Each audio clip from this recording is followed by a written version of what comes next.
There are so many different organizations and social clubs that people can become involved with, and one of those is the Eastern Michigan Hosta Society. And joining me now is the president, Glenn. Hi. Glad to meet you. Yes, so nice to meet you also. You have some beautiful plants here. We're so excited to learn all about it. So for those who don't know, what is a hosta? A hosta is the friendship plant that was named that by Herb Benedict many years ago. And he's sort of like a father of hosta.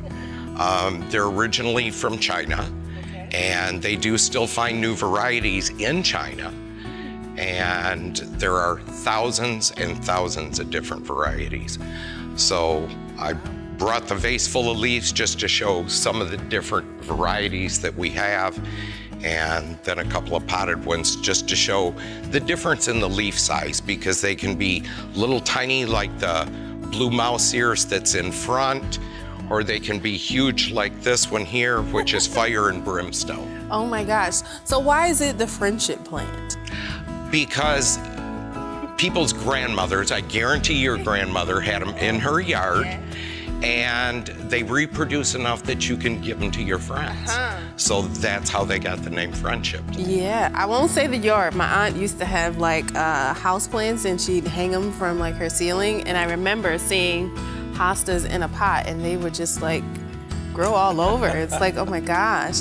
Now, what got you so involved with hostas? Is it a plant that you absolutely love?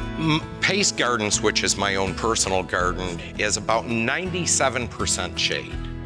So you need a plant that can tolerate shade. Hostas don't want shade like everybody thinks, but they will tolerate shade. So that's what started the hosta thing, and at one time I had over 500 varieties. I don't anymore because I decided I liked other plants just as much, so I started diversifying. Okay. So. Well, describe some of the varieties that you have here. Okay, this one here is Heavenly Tiara. I've had that one in that exact same pot for many, many, many years.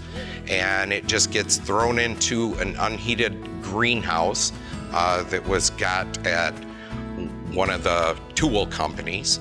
And no heat or anything, it just gets thrown in there for the winter time to protect it from freezing hard. Okay. Then the one over on the other side is called Faithful Heart. And Faithful Heart, I brought it today just because it shows how bright yellow some of the leaves can be on them. The little tiny one in front, that's blue mouse ears. There's a whole series of the mice, they call them. And blue mouse ears was the very first one. And it's resistant to all the different bugs that tend to eat hosta. So that's what's nice about it. Yeah, it's so interesting because it does look like a mouse ear. Like Yeah, just little tiny ears.